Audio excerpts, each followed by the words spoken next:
And I see we have Mayor Pro Tem Dante Anderson joining us as well as the public. So, Mr. Emery, can you introduce yourself, please? Certainly. I'm Frank Emery. I've been in Charlotte since 1983 and served in a number of civic roles. I'm a lawyer by training and have practiced law here for a long time, and currently I serve as the Chief Legal Officer for Novant Health. Okay. I'm resident here. Thank you so much, Mr. Emery. To be respectful of time, we're going to jump right in with the questions.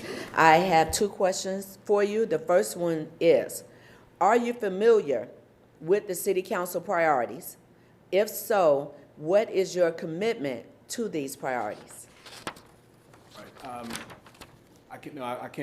I do not know specifically the priorities that have been listed in this latest council. I know that in my time here, we have been focused on public safety and on transportation and on land use, all three of which I've been involved in. So, and in those areas, I know that those are key to the growth and welfare of our community. And to clarify part two, your commitment to these priorities, keeping in mind this potential role on the MPTA.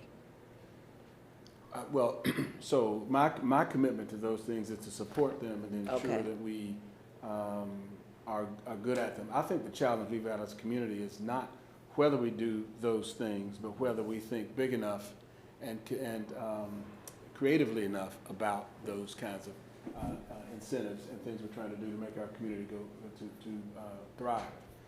Charlotte said, I don't mean to make a speech, but I feel pretty strongly about this. I mean, I've spent my whole business career here. Charlotte is a place that is extraordinarily attractive. Lots of competitive places in the world. For us, when we have won, it is when somebody asks the question, why not? Why not have a football team?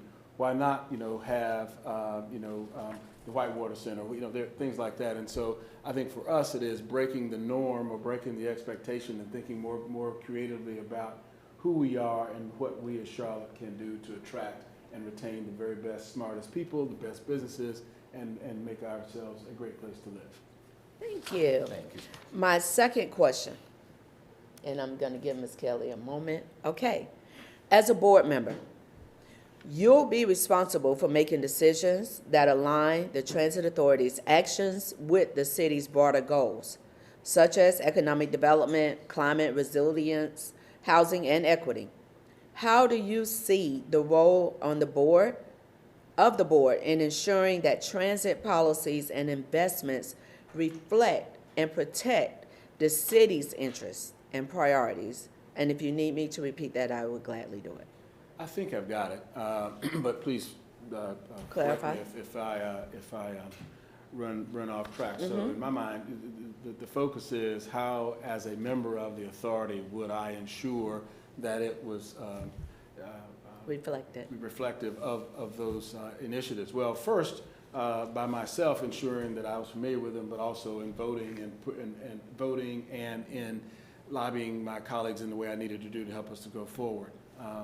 Second, and I thought, as you think about it, so this authority, when it's established, is going to be a huge entity, very powerful with lots of resources. And so one of the key things to do is key first decisions are going to be who we hire as staff. So that's, in my mind, that's a nationwide search using people who know what they're doing. And I'm being very specific when I say those words. So not just folks who know business, but who are the best searchers in this area to get folks there. One. Number two is to organize it in a way because it's a business. It's going to be a multi-billion-dollar business. So the operating principles, the rules of the road will have to be carefully put together and strictly followed. And so, in that respect, in my mind, if I'm on this commission, or the authority, one of the first things we would be doing is focusing on, I call them the rules of the road, but the bylaws. What are our principles? What are our rules? And more importantly, what are the guardrails? And so that's how we handle the money, who we hire, what their obligations are, and then critically important is how we measure the success of success and operating performance of the organization. Okay, so I'm a very process-driven person, and in my mind, doing those things early on, setting the operating tone, is going to be critical to ensure that this will go forward in the way that the council wants. I mean, you all are the folks who control the money, and it is your ultimate responsibility to make this work. So we would be working for you. That's point one. And point two, I mean, I just have to say, I mean, I know that you get, several billion, or more than several $billions of dollars somewhere. There are going to be a lot of folks interested in that. And so I think more broadly, if I am lucky enough to be sit here, we would have to be really focused on turning down the noise about, well, let's go buy this thing and do this shiny object, and think about Charlotte 20 years from today, because we'll be making decade-long decisions. Thank you, Frank.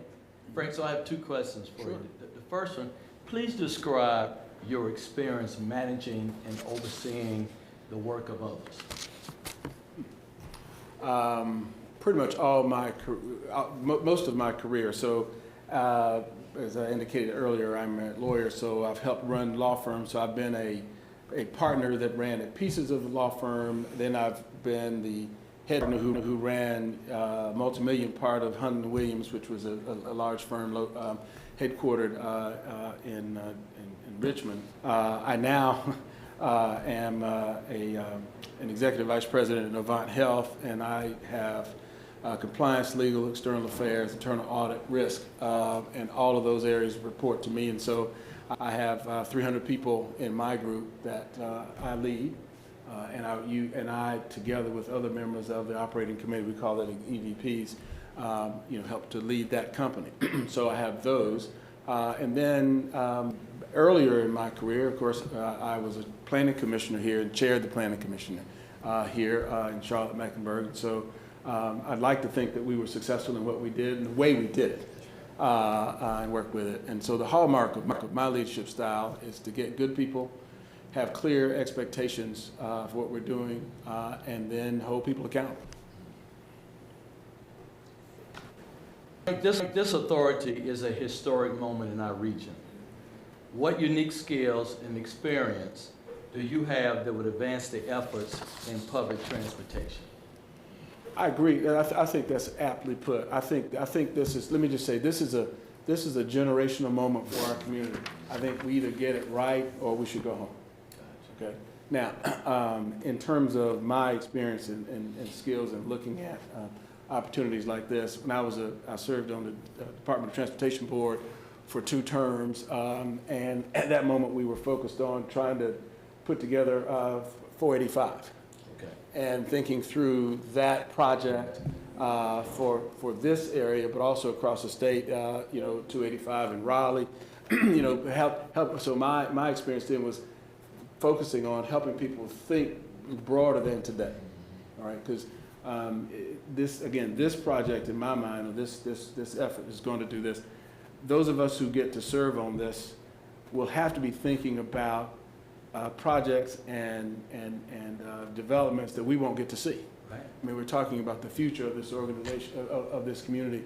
And I'll say again, unless we get people who can think beyond where we sit today, it's not going to work. So my animating view for sitting in this seat today is saying this is a once in a lifetime generational moment for our community to get this right. Because we're talking about buying land, creating a system of transportation. And let's be clear, if you're ever on 85 in the morning going north or south, all the people trying to get in here or in the evening trying to leave, because the way our land works now is people can afford to live out and come to Charlotte. But if we can figure out a way to make it so there's transportation for folks to get back and forth to work in a way that's efficient, that will make our entire community be more prosperous. And I think it will help us tremendously with our ability to generate the revenue we need to make Charlotte the place it ought to be. Thank you, Frank. And I have one final question for you. Thank you, Ms. Kelly. As we invest, which you've already noted, nearly $30 billion over the next 30 years, how would you ensure that our transit expansion benefits existing residents rather than displacing? How would I ensure that? All right, well, Number one, you know, the council would say that to us. And then second, I think that just has to be one of the animating principles of this organization. So in my mind, it is, how do we wake up every morning saying, how do we make Charlotte Mecklenburg better? How do we make it serve our community? And this is what and that's not just a bromide, because think about it. If you think about the talent that comes to this town regularly, my wife's a real estate agent. She says 100 people move here a day. Every single day people come. So they know that Charlotte's a special place. So how do we make Charlotte open and a good place for those folks coming in? As I say, as a young person moving here in 1983, Charlotte was I had planned to be here for 3 years, and I was going to move to Atlanta. That was my initial plan. Okay. I went on a blind date, it worked out, and then I had, but also Charlotte has been big enough and exciting enough that for me and my family to thrive. And so when I think about that question, I'm getting to it now. When I think about that question, what I think is this: if we think big in this sense, that we ask ourselves, for the person who doesn't have a car, for the person who isn't wealthy, how do we ensure that the kids of that family who are talented get to take advantage of who Charlotte is? Okay, and so that's how I've always thought about the jobs that you all and your predecessors have given me. How do we make this city a place where folks can thrive who aren't necessarily wealthy or haven't had a lot of opportunities yet? Because I think, and here's the way we'll test our success: when we know that that family I just described feels like Charlotte is good for them, and the children have a good school to go to, they can get to that school, their mama can get there in the middle of the day to see them in the play, okay? They can get to church when they need to, and there's a grocery store there, and there's water service. Now we're talking about that. So you were talking about land. I get excited about the land part because, let's be clear, and we're in this room, you know, a lot of money is going to change hands in there. And so one of the things we're going to need to be doing is be really, really vigilant, ruthless about not letting people get rich off of this for themselves, as opposed to making the land decisions we need to make for the entire county. There are parts of our county that really do well a lot, and then there are parts of our county that, for which, for various reasons, the wealth has passed by. And so we've got to focus. But here's the thing: those places are in great locations, and so we got to make sure that they don't get run over in the rush to get to those locations. Does that help? Thank you very much. Frank, thank you for spending time with us. We appreciate your You kicking me out already? Wow. You did an excellent job. We really appreciate it. And we're looking forward to November 17th. We will make our recommendations to the full council, and full council vote. And then as I go, by November 24th, we will have our 7 appointees ready to go to the authority. All right. Well, look, thank you all for your time. I appreciate your considering me as someone. And as I say, I'm dug into Charlotte, so however it works, I'll be happy to help with it. Thank you so very much. Thank you all. All right. Thank you all. I will walk out. Oh, great. Okay. Thank you, sir. I can't read. Okay. Okay. Bye. Sir. All right. All right. Appreciate you, sir. Thank you very much. Thank you. All right. Thank you. Yeah. Thank you. I appreciate it.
And your phone's on mute. There we go. You're good.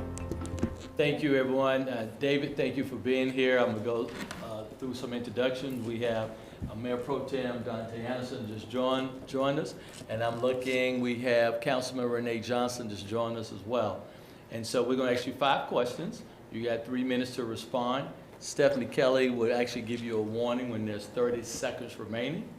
And so, but we want this to be a conversation as well, so we want you to be comfortable, but we appreciate you taking the time and spending time with us to share your experience and why you want to be on the authority. So I'm going to turn it over to my colleague, Council Member Mayfield. She will lead off with the first 2 questions. And we do have a couple of minutes because the interview is actually at 12:30, and we are sticking to what we have publicized, so that gives a chance for our colleague, Mr. Driggs, to come in. But just as a point of reference, there is a total of 5 questions. I will be asking 2 questions. My colleague, Mr. Driggs, if he has his 2, will be asking 2. And Councilmember Mitchell, who is leading this ad hoc committee, has agreed to ask 1 question. We want to give Mr. Driggs a moment. Councilmember Driggs, we did earlier, I asked 2, I ended up asking 3 questions. Councilmember Mitchell asked 2 of the questions, but we do want to make sure that you have the time, and we are sticking to the same questions for everyone in this block. Okay.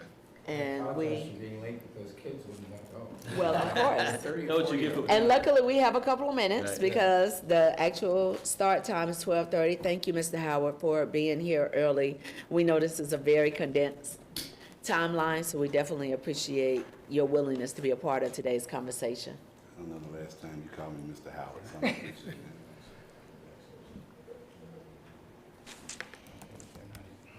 Mr. Driggs' notebook came apart. Yeah, you figured. And if you want, we can do the same thing again to give you a chance to catch up, if you want, Mr. Driggs. You want to observe this and let us. No, I'll be ready. Okay. I'm ready. I can deal with him anytime. Okay. So you just need to let us know if you So want it.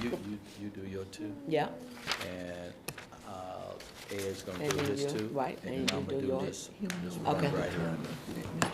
oh, and Mr. Driggs, since we still have another minute or 2, just want to give you an update that Ms. Kelly is going to hold up a 30-second for all of the candidates, just to make sure that they stay in the up to 3 minutes. All right, yeah, good. And Ed, you do your, the one to do her first 2, you do your 2 questions, and then I'll finish Right. 1. Yep. Very good. I'm going to do Metro Team's question. And we have, what we were able to do earlier is we identified the 2 that we're going to stay consistent with for this block of interviews. And time goes fast when you need it. So if you have a time quiz, though, for 25 minutes, it seems like it goes by really quick. But right now, time is really ticking really slow. So Ms. Kelly is going to kick us off right at 12:30, and I will be jumping right in with the question for you. We've all been trained to answer questions in a minute. Exactly, so 3 minutes is like. So you get to take your time. And you do not have to utilize the whole 3. And I won't do that to y'all. I can't see y'all's name too. Oh, we have it facing for, we thought they was facing for online, but now I see they're not because it's looking at the back of us. So with that, that is interesting because you cannot see. So we're going to turn this around so that you can see, sir. 'Cause I don't know. Because it's looking at the backs of all of us on David the said he's camera. struggling, so I don't know who you all are. Right. I like that purple, Mr. Right. Mitchell. Thank Yeah. you, sir. It's 12:30. God, show you some love. Okay, and to be respectful of time, Ms. the Mayfield. first question, are you familiar with the city council priorities? If so, what is your commitment to these priorities?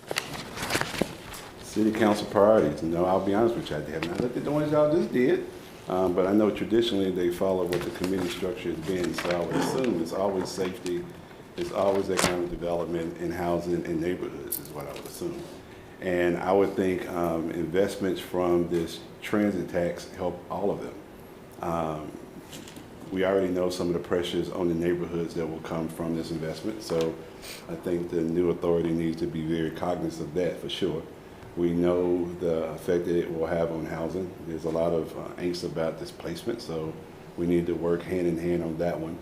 And economic development and safety, those are just givens. We're part of a team when it comes to that, when it comes to the city. So that'll be something that both the authority, the city, the county, and the school board all need to work on together, because there's pieces for all of us. So there would be pieces for all of us in that situation. Thank you. And I studied the authority in transit. I'm sorry I didn't look at council priorities. It is perfectly okay. Did I miss it? No. Okay, I didn't think it was good. So the second question that I would like to ask you, as a board member, you'll be responsible for making decisions that align the Transit Authority's actions with the city's broader goals, such as economic development, climate resilience, housing equity, which you shared. How do you see the role on the board, your role on the board, in ensuring that transit policies and investments reflect and protect the city's interests and priorities? Well, the first thing is that I think, given the new nature, and this is just kind of how I feel about the authority in general, is that change happens at the rate of trust. And we know the trust came up a lot during the campaign. So part of what I think the responsibility of the authority and of the member of the authority's board would be to make sure that we're starting out with trust and transparency in mind. The other big thing for me is making sure that we set up a set of values. And I would assume that, the same set of values that we hear from the city and the county would be taken into consideration as we start to think about what that looks like. But as a city council representative, and as you guys know, I've helped appoint people, I do think making sure that there's constant communications between the council and the authority will be important. I'm not sure what that cadence is. I wouldn't sit here and assume to say just what David Howard thinks it should be, but I can imagine that, your intergovernmental body would invite this body to be a part of it, that your occasionally, the economic development and housing, different parts of the council would invite this body to come give reports about what they're doing in those areas. So, I think that's how you actually align a lot of what you just mentioned, the priorities and the goals, is by communication. But we start off by making sure we establish ourselves as somebody that can be trusted and is transparent. That's not just important to city council, that's going to be important to this community, because there are a lot of people waiting to see how we're going to start off and what we're going to do first. And let alone just all the other things. There's going to have to be a lot of hand-holding when it comes to the asset transfer, when it comes to looking at how we transfer bonding, how we deal with the guarantees that the city's taking out, the loans they're taking out, the financing they're taking out, working with the local government commission. There's a lot of pieces that we're going to have to hold hands on anyway. So establishing a good working relationship will be important. Thank you. Mr. Driggs, sir. Yes. Right here. Good afternoon. Hi, sir. How are you? I'm all right. I hope you are. I'm doing well. In your opinion, name a critical element that you believe is missing from the current plan. How do you propose to address the gap? And I think you framed the question. Do you mean the plan like our current transportation plan, the mobility plan? Or do you mean Capital investments, yeah, which one? I'm trying to just clarify the question with the framer of the question. I want to stick to you all's process. You all didn't want us to speak, so I don't want to step on the process. We're supposed to Did you do mean that the mobility 3 plan, times. or did you mean CATS as it currently exists? So we pause and thank you. And just so you know, Mr. Howard, this is not a part of your time. The mobility plan. All right, so I'll repeat the question. In your opinion, name a critical element that you believe is missing from the current mobility plan. How do you propose to address the gap? You know what, I'll be honest with you, and I'm going to get technical in a minute. I don't think it's missing from the mobility plan, because the mobility plan called for all 5 corridors and buses. It's in the financing that we got, and kind of what we have to stick with. The financing is not going to allow us to do the full mobility plan. So, I think the mobility plan is fine. I think what MTC adopted actually speaks to exactly what this community wanted and needed. What we have is a financing restriction now because we didn't get everything we wanted. We wanted the whole cent. We got 60% of that. So, you know, as you start to look at 60%, I think you have to be creative. And you asked me what parts are missing. I don't know if there is a part that's missing. What we got to do is figure out how to fund the whole thing. So, I mean, you know, so I think that means we got to be creative in the financing. I mean, I'll throw something out here that I started saying at the end of the campaign that I know we're streaming, but I didn't see a lot of people talking about the goal line on the east side. I mean, you know, that's maybe $400 million, $500 million that could be used on the Silver Line to extend it some. So, you know, I think there's some opportunities to look at timing of projects maybe a little different than what we laid out in the mobility plan. Because we didn't really do timing, but there was some implied things we do. I know that we haven't looked at P3 at all. That is bid districts, that's TIF. I mean, you know, you guys know I was co-chair of the Transit Finance Working Group under Secretary Fox, and we looked at Denver, and we looked at these other cities, and they came up with creative ways to finance different pieces of it. I mean, you know, maybe we put in bid districts around some of these stations where we know you can do more TOD development, so they become their own districts and they pay for some of the improvements needed. I mean, you know, maybe what we're talking about is TIF district to help pay for not maybe the line, but some of the infrastructure around it. I mean, this is where we have to be creative with financing. And we know we're going to go to the feds and talk about TIFIA loans and RIF loans. I worked in that building. I know the guy that runs those programs. So, I mean, you know, that's where my relationships, I think, would maybe help us short circuit some of these things that would take a long time. You know, I could just call Dwayne and say, hey, what do we need to do to position this the right way? Mr. Driggs? Yes. As a newly established transit authority, this will require significant time and engagement from board members in the early stages. How do you view your role in helping to shape a new organization, and how will you approach the time commitment and hands-on work that this startup phase will require? I'm sorry, I'm going to be tongue-in-cheek for a second. There'll be less time to see a council tape. I already know what that feels like. So I'm committed to that. And as you all know, I've been involved in this very conversation since around, I got on the planning commission in 2003. The first line opened in 2008. The repeal fight was 2007. I've been involved in this conversation a long time. So there's a lot of things in this one, and at every level. I dealt with it in Washington and in Raleigh. So I mean, you know, I think I get to maybe short circuit some of that and get more into the weeds of the things that we need to deal with. I think there'll be a lot of people that won't have all the knowledge that I have, so I feel like that'll help me some with that conversation, Mr. Driggs, or with that challenge. And as far as time is concerned, I think I've demonstrated my commitment to Charlotte over the years. I mean, crazy as it, I'm sitting there thinking all of us have run, and somebody should go talk to a psychiatrist to figure out why we're It's a calling for me. I care about Charlotte. So, I mean, you know, that has, I didn't get paid during the campaign. I was a volunteer, and you guys know how much I was out there. That's right. That's how much I'm committed to Charlotte. So that's probably what's going to be my push more than anything. Well, thank you. Dave, I have the last question for you. This authority is a historic moment in our region. What unique skills and experience do you have that will advance the efforts in public transportation? I'd say, do you want me to repeat everything I just said? But again, not to be facetious, really, I know this conversation. I'm a native of Charlotte. I remember when we started the conversation about what transit and what rail would look like. In fact, I think we all from Charlotte, we remember the first time we got on the train and it went over a bridge and we looked down at South Boulevard and how amazing that was. I mean, this has been transformational. So for me, I've always been one of those guys that I don't like calling in stuff from the sidelines. I get in the game. So for me, this is an opportunity to continue that. So I think what I bring to that is my years of experience, and I'll just lay it out since we're streaming. I'm sorry if you've noticed already, but I was on the planning commission. I was the chair of the planning commission, and while I was there, I was on the chair of the zoning committee and the planning committee. I later had a chance to serve on city council with a number of you guys, where I was actually chair of transportation and planning. During that time, we actually took on the expansion of the airport, finishing 485, looking at the expansion of lanes on 77. We looked at the blue line, coming online and staying stable with the development. We dealt with the blue line extension and the fact that we ran short of money and had to figure that out. We dealt with streetcar. We dealt with the airport takeover thing. James and I went to to meet with the governor personally. Governor. Right.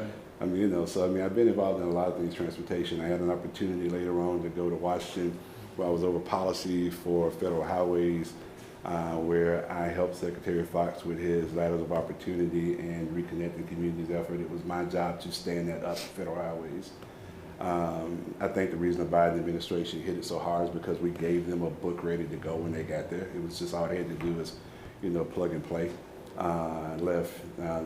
Involved with Smart Cities while I was up there with him with the Smart City Challenge, the University Center, the UTC, the University Transportation Center effort. That took me to Raleigh, where I was actually Deputy Secretary, Chief Deputy Secretary of the NCDOT, where I'll bore you with this. I had everything but highways. So that was aviation, rails, ferry, public transportation, bike ped. That was DMV, that was long range planning, that was civil rights, HBCU outreach, freight, and Global Transpark, which I'm very proud of. Anybody that knows about Global Transpark in Kinston, Councilman Graham, I know you know, it sat idle for 2.5 decades. I hired the right guy, and last year the General Assembly gave him $400 million. That was efforts that I started, and I know we turned that around, so I'm very proud of that. And while I was Chief Deputy Secretary, Secretary Triton also gave me the advanced technology portfolio of AV, and UAS. So I did a lot there, and I think there's a lot here that we could be doing with that too. So, David, thank you, and thank you for sharing your skills and your talent with us. Our goal is to be, council will start, make nomination November 17th. We hope to have all our 7 appointments made by November 24th. So that's Monday. Yeah. that's right. Should I come? So We yeah, welcome everyone we welcome that would like to everyone. participate. Exactly. So thank you, sir. I got 5 minutes. We really appreciate it. Yeah, actually, it's 12:42. No, James want to keep moving.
on his way down. He was just making a microphone. Oh, okay, okay.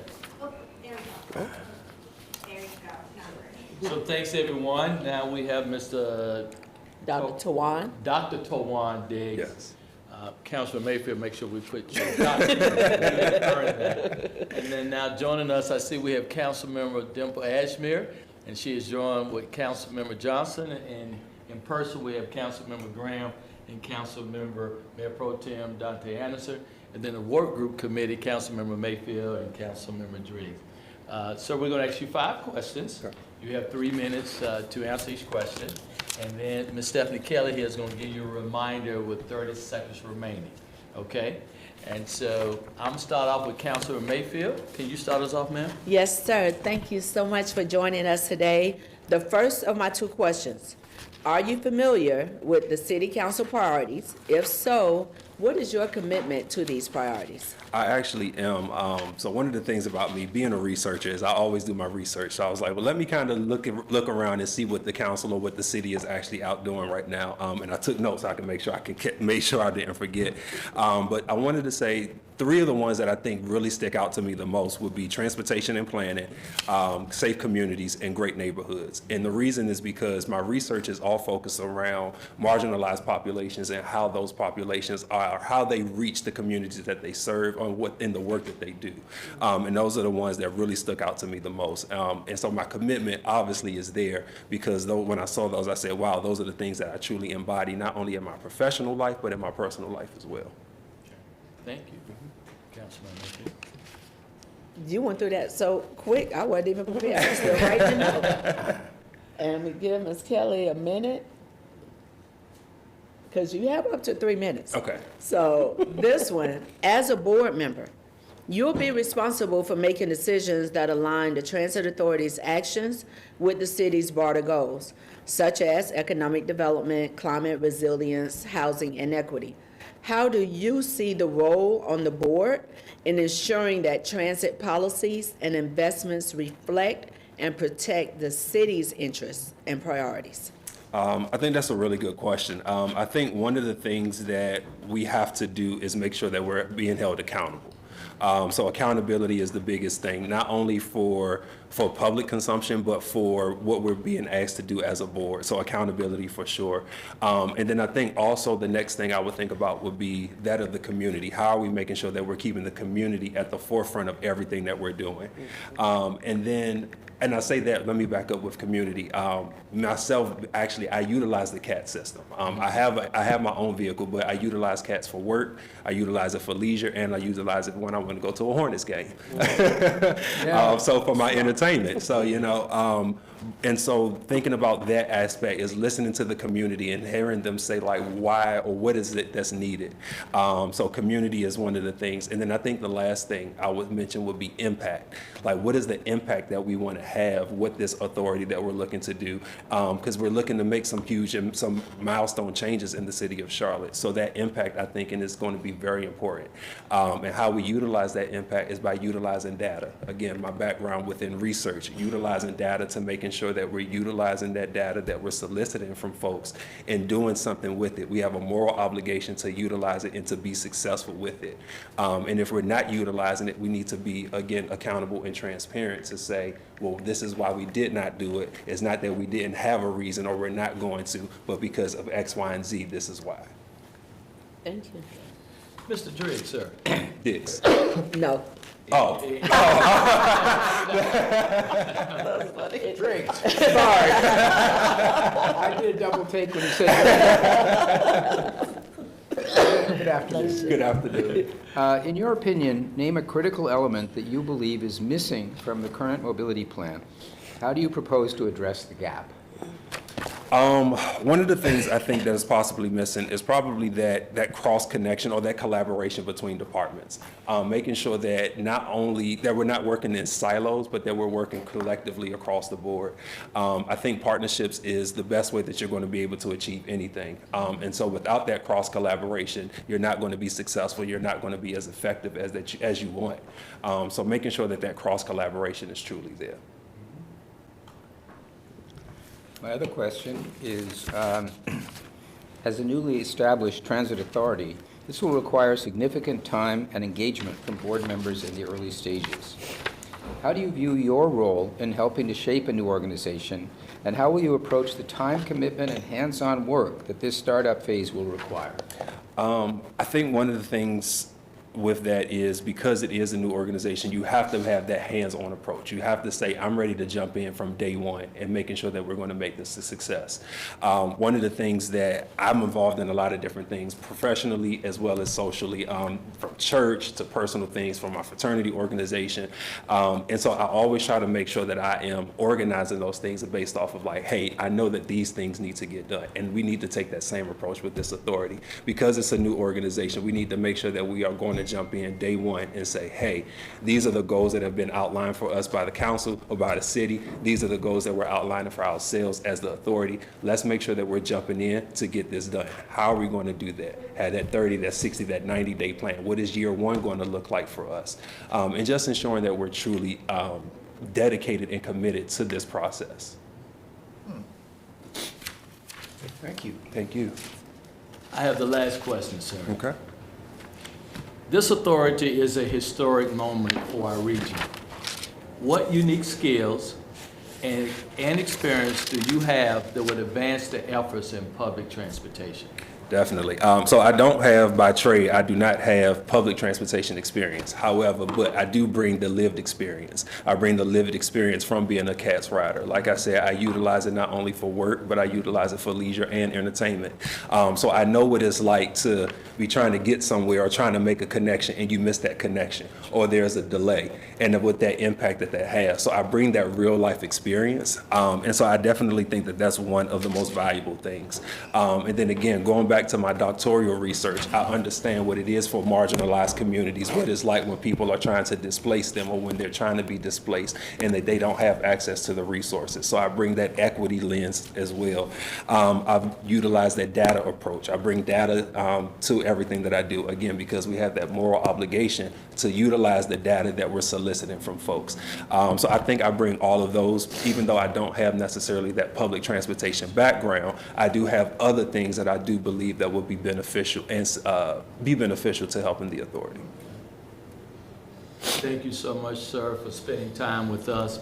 We really appreciate this opportunity.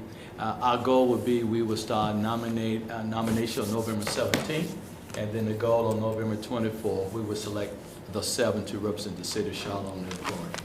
So we appreciate you, and we're looking forward to seeing you in the future. Thank you all so much for your time. It's been a Thank pleasure. you. Everything's on? Not yet.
Cameron, thank you for this opportunity to join us and talk to us about the Transit Authority. We have viewing with us Councilmember Renee Johnson, Councilmember Councilmember Ashmere, and Mayor Pro Tem Dante Anderson. Here with me here is the members of the work group. I have Mr. Ed Driggs, representing District 7, and City Councilor Luana Mayfield at large. You have 5 questions. You'll have up to 3 minutes to answer each question. And Ms. Stephanie Kelly here will give you a warning when there's 30 seconds remaining. We would like this to be a nice, candid conversation. Yes, sir. So we want you to feel very comfortable. And I'm going to start off with Councilmember Mayfield. Thank you so much. Thank you again for joining us today. And as Councilmember Mitchell mentioned, you have up to 3 minutes to answer the questions. My first one for you, are you familiar with the City Council priorities? If so, what is your commitment to these priorities? Absolutely. The 5 committee priorities. So it's absolutely important that they're all interconnected. And I think approaching this transit authority, we have to take a holistic approach. So I am committed to making sure we have greater neighborhoods, safer communities, a well-managed government, in addition, of course, to transportation and planning, which is a key part of this, obviously, with the transit authority, and also workforce and economic development. And I'm committed to those priorities because we need them to benefit all of our communities. And that's why it's so important, and I appreciate the opportunity to be with you today, that you've pulled folks from all across the city. As a District 5 resident, I think it's important that we address many of the concerns people had. And so I think these priorities I'm committed to because our folks need this investment. They need growth. They also need to be able to remain in their homes. Mobility is an economic driver. It can be a life changer for people. And so I'm committed to the 5 priorities that City Council has set. And if appointed as Transit Authority, I would work to uplift them. Thank you. My second question. As a board member, you'll be responsible for making decisions that align the Transit Authority's actions with the city's broader goals, such as economic development, climate resilience, housing, and equity. How do you see the role on the board in ensuring that transit policies and investments reflect and protect the city's interests and priorities? Absolutely. So I think you've hit on a number of things there, that this is part of 4 other plans, right, and many other plans that have come around. We have the Strategic Energy Action Plan, which we must align with to achieve sustainability goals. We want clean air and clean water, and this transit plan can help us do that. We want to make sure that even as it continues to evolve, the Unified Development Ordinance, that we're aware of the UDO and what displacement can happen when you build a light rail through certain neighborhoods. And so I think it's important that the Strategic Mobility Plan aligns with those goals, because you can double your housing trust fund and you won't be able to address displacement even from these rail lines. And so it's important that we align this with community input, that we are working with partnerships, which is one of those key parts of the mobility plan, that we are working holistically with communities to make sure that we're helping out Black and brown owned businesses, our neighbors, and making sure that all across the city of Charlotte and the county that we are addressing the needs of community. We don't want to just push everyone out and then the benefit goes to no one who actually lives there. I think it's also why I'm excited about the bus plan, because it will happen faster than a lot of the railroad. We have to redesign the red line. We have to look at ways to do that. But the buses, we can do a lot faster. And so I think that showing people in those areas that a new bus station that's nicer, a bus that's more frequent, standardizing our buses. My 27 bus doesn't have the screen with all the stops, but my number 8 bus does.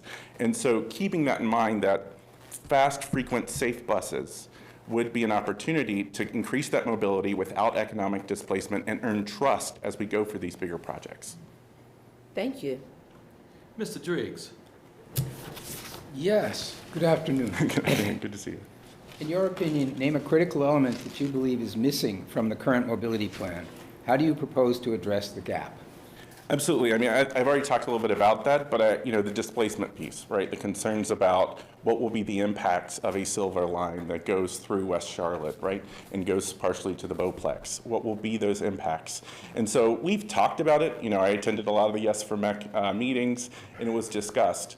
But as I said before, your housing trust fund and even a possible another fund won't be enough. And so I think we have to work on that holistically through the 5 priority committees of the city, through our community partners and through developers, right, to find ways to build partnerships from the state and the federal government as we look at rail, but also to find displacement funds when we go for those matching grants. And so I think that's what's most missing from the plan.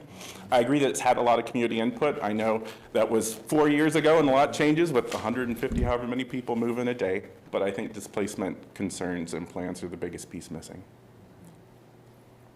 Other people think that too. As a newly established transit authority, this will require significant time and engagement from board members in the early stages. How do you view your role in helping to shape a new organization, and how will you approach the time commitment and hands-on work that this startup phase will require? Absolutely, I'm all in. So however many hours it takes, I am accessible, available, and I am committed to making sure that this happens and is a success in its tight time frame. We've got to build trust. And so I'm fully committed to putting in the effort of meeting with community leaders, of meeting with the transit authority, figuring out a structure, right, of committees and leadership. My background in HR positions me well to understand talent needs and offers that we will need to make as we make hiring decisions in forming this startup transit authority. And so I am committed and all in. I think another thing is that my support comes from across the community. I'm excited that letters of support have been given both by the president of the AFL-CIO of North Carolina and from the Carolinas LGBT Chamber. And so I think what I'm committed to is working across differences, working across boundaries, and making sure that folks' voices are heard, even if they're not in the room, that they have a seat at the table, whether they're from the east side or the west side. I work on the east, I work on the west, I live in the east. And so making sure that we are bringing those voices in this process, because it is a short time frame. We're not going to be able to meet at every neighborhood meeting about this, but we have to do our due diligence and take all steps possible to involve people and build trust. So Cameron, this authority is a historical moment in our region. What unique skills and experience do you have that would advance the efforts of public transportation? Absolutely, thank you. I agree it's a generational opportunity, right? As a millennial in 30 years, hopefully I'll be retirement age, right? Hopefully, we'll see. But so I understand the generational opportunity and what 30 years means, right, for our city and transforming it. And so I do bring a background and degree in HR. So I've done financial management, labor management, talent and recruitment, offer letters. I know HR is sometimes also your legal compliance backstop before you have to pay for a lawyer fully. So I've done a lot of that too, those hard decisions of making offers and severance agreements.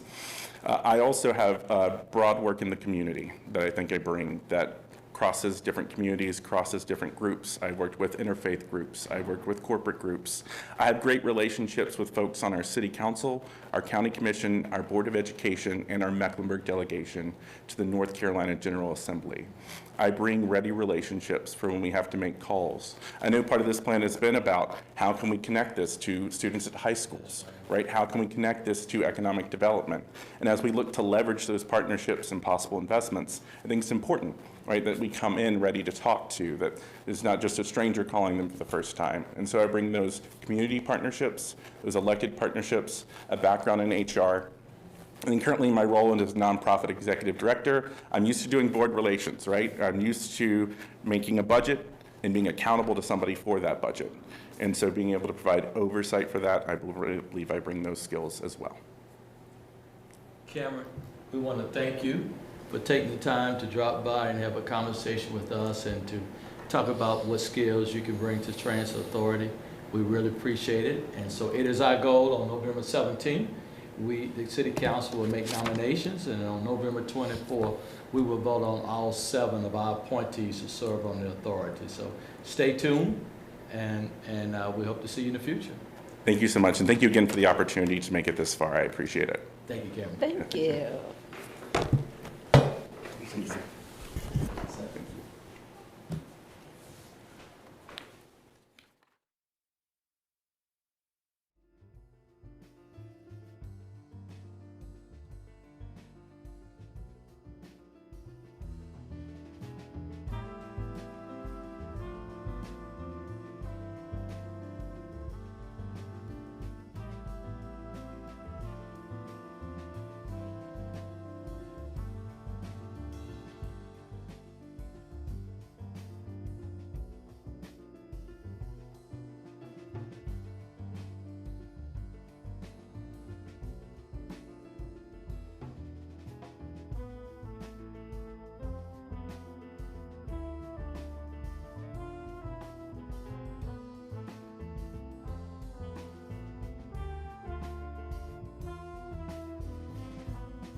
We Good ain't afternoon. started. We ain't started yet.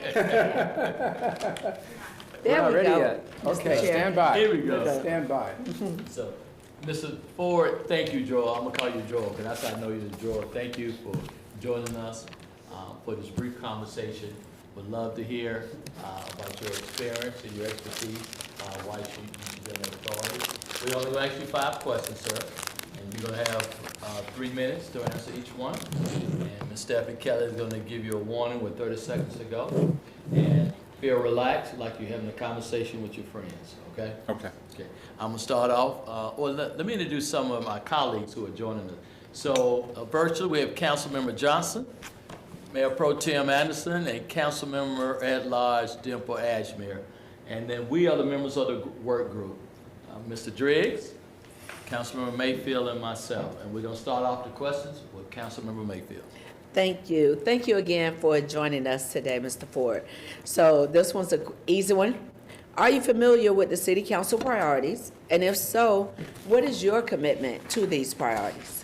So thank you very much for the question and the opportunity to address you before this particular committee.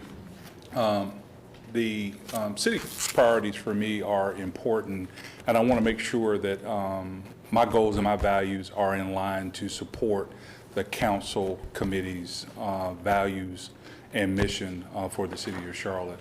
I know I'm a former state legislator, but I recognize where I am today and what I'm asking council members to support me on, which is the Metropolitan Transit Authority. And so I look forward, if I have the opportunity, to support those goals and those missions. As a board member, you'll be responsible for making decisions that align the Transit Authority's actions with the city's broader goals, such as economic development, climate resilience, housing, and equity. How do you see the role of the board in ensuring that transit policies and investments reflect and protect the city's interests and priorities? Great question, and I think I'm uniquely qualified to speak to that, given my past state legislative role as a former chair of the Charlotte Housing Authority. I am intimately familiar with our affordable housing goals and needs in the city of Charlotte, more specifically those families who are 30% of AMI. And so those are our most vulnerable citizens in the city of Charlotte, of which I've spent a career trying to help serve and provide services for. As it relates to economic development, as a former small business owner, I'm currently now a commercial insurance broker. My clients are small and large businesses. I understand the business climate that we currently have in the city of Charlotte and within the region. I believe that my unique experiences, relationships positions me to help the citizens of the city of Charlotte and to meet the city of Charlotte's goals as it relates to affordable housing, economic development for the city of Charlotte. Thank you. Mr. Driggs? Yes, sir. In your opinion, name a critical element that you believe is missing from the current mobility plan. How would you propose to address the gap? So there are a number of challenges as it relates to, from my understanding, what I've been hearing about the mobility plan, dealing with affordability and economic development. I think in the past, we have not hit the mark as it relates to shared prosperity of the economic mobility plan for our transit plan. A lot of folks have been able to take advantage of it, but I believe with this authority, if we can make that a part of the mission, which is to get information out, to disperse information, and to have a goal of shared prosperity, I think that that would be extremely important moving forward with this particular authority. The other thing as it relates to the authority is the split, the economic split for the 40-40-20 for roads, rail, and rapid transit. I think that that is important that we provide that balance, and I'm looking forward to having the opportunity to provide policy guidance on how we achieve those goals. Thank you. My second question is, as a newly established transit authority, this will require significant time and engagement from board members in the early stages. How do you view your role in helping to shape a new organization, and how will you approach the time commitment and hands-on work that this startup phase will require? I'm very fortunate to have the flexibility professionally and personally to commit to the time to a startup authority. As I previously stated, I do have experience working on an authority. The other unique skill set that I bring is I'm used to working with large boards. Currently, as a member of the UNC Board of Governors, we have 24 members. And with a board of this magnitude, I think it's important to understand your role and how to prioritize the goals and objectives and the contributions that I would be able to make to this particular authority. And so again, if given the opportunity, I believe I could make some valuable contributions that could be of a benefit to the citizens of our region, as well as City of Charlotte and the city who is making the appointment here. That's not missed on me, who is making this particular appointment. Joel, this authority is a historical moment for our region. What unique skills and experience do you have that will advance the efforts in public transportation? So my unique skills and experiences would be that of a former business owner here in the city of Charlotte, a former state legislator for 6 years who served on the transportation committee at the state level and joint appropriations for transportation at the state level. Currently, having worked in the risk management business, I have access and knowledge to large and small businesses, not just locally, but nationally, which I believe would be of a benefit to our transit authority as we get ready to lay out the platform, the policies, and build out the infrastructure that will be the basis from which this authority will be able to operate from. I grew up in the city of Charlotte working on the MWBE program with former Mayor Harvey Gantt. I cut my teeth here with the city of Charlotte with PCAC, Privatization Competition Advisory Committee. So before I became Joel Ford, the former state senator, I cut my teeth in this building in offices and rooms just like this. And so I think that I'm uniquely qualified based upon my volunteerism and my service to the city of Charlotte over 20 years.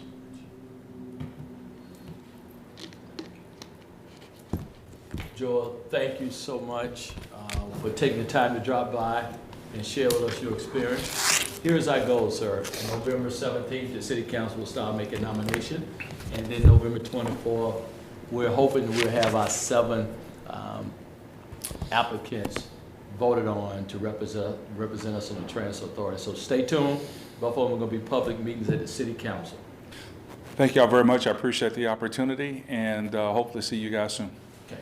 Thank you, Joel. That was quick.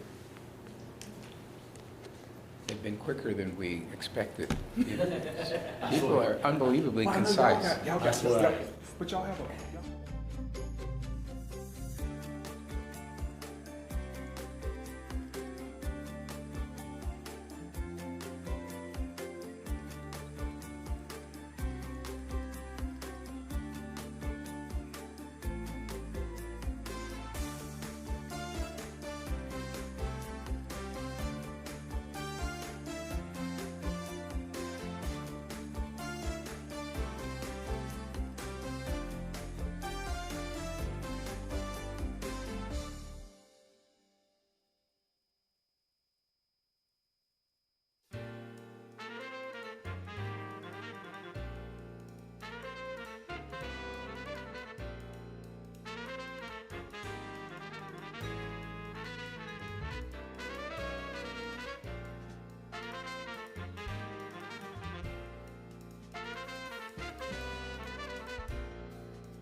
do that, because the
Shannon, welcome. Thank you for taking this opportunity just to sit down with us.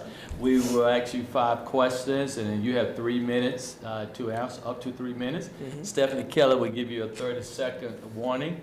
Let me introduce some of those in the room as well, some of my colleagues. We have Councilmember Johnson from District 4, Councilmember Ashmere at Large, and Mayor Pro Tem in District 1, Dante Anderson. And with me is the hardest working group in Charlotte. Councilmember Mayfield at Large and Councilmember Driggs with District 7. Hi. And so we're going to start this off by Councilmember Mayfield. Thank you very much, and thank you again for joining us today. I have one of 2 questions for you. The first one being, are you familiar with the city council priorities? And if so, what is your commitment to these priorities? Thank you. Well, first of all, thanks to everyone in person and online for taking the time to meet with me, giving me the opportunity to talk with you, and all the other great candidates that have applied for this position. And thank you for your service. You all don't just do this Wednesday through Saturday for this process, but you do this all the time, and I know it's often a thankless job, so thank you for that opportunity. As far as the question, I think that I'm very familiar with council policies and priorities. As the fact that I started Sustain Charlotte in 2010 was really a result of wanting to help shape those policies and those plans and those goals, and have been working with many of you, actually all of you here, and past staff, current staff across multiple departments, from planning to CDOT to CATS, as far as county departments, particularly Park and Rec, over these last now 16 years, really making sure that we have a sustainable, equitable vision for our future that reflects the fast growth of our city and our region. I started the organization because I had concerns about the way we were growing as a city and as a region. One of the concerns I had was that I moved here not owning a car, because I had lived in 3 cities prior to this where they had such great transportation choices. I didn't need to own a car. But I moved to Ballantyne when I first moved here, moved in with my sister, and quickly realized I needed to get a car if I wanted to leave the apartment. And that was a very painful decision for me, because I had been car-free for 10 years and thought I always would be. So that was part of the spark that led me to want to start Sustain Charlotte, to really help bring together really residents from across the community who were telling me we want to see Charlotte grow in a different way. So I'm very familiar with the 2040 plan, the strategic mobility plan, the new 2055 transit plan that you all adopted this summer, as well as the MTC. So I'm excited. We have the right plans, the right vision, the right policies, I think, in place. We just needed the money. And now we have a significant source of funding with the passage of the sales tax last week to start realizing the vision and the policies that you all have been adopting and working towards.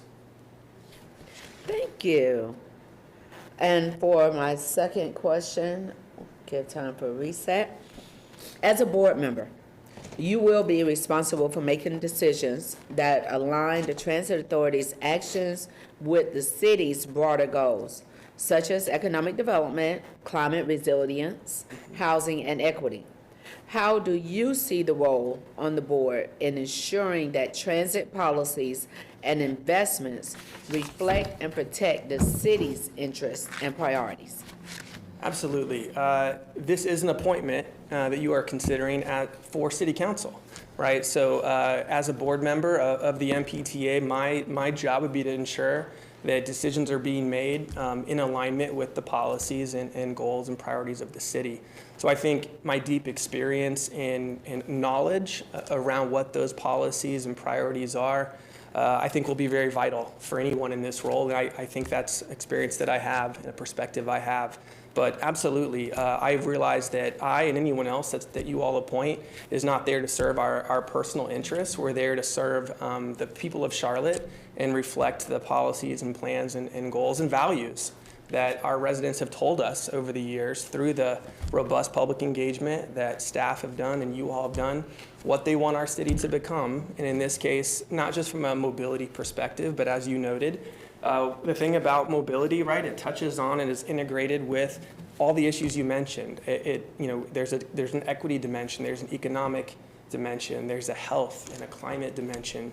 So how we choose to move really impacts all of these other aspects of our quality of life here in the city and in the region. So it's a very important issue, and that's why I've personally dedicated really my career to working on it over the last 16 years now.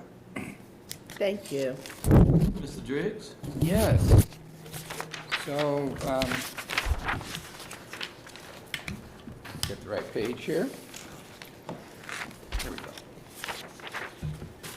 How are you? Good. Good. Thank you. In your opinion, name a critical element that you believe is missing from the current mobility plan. How do you propose to address the gap? Yeah.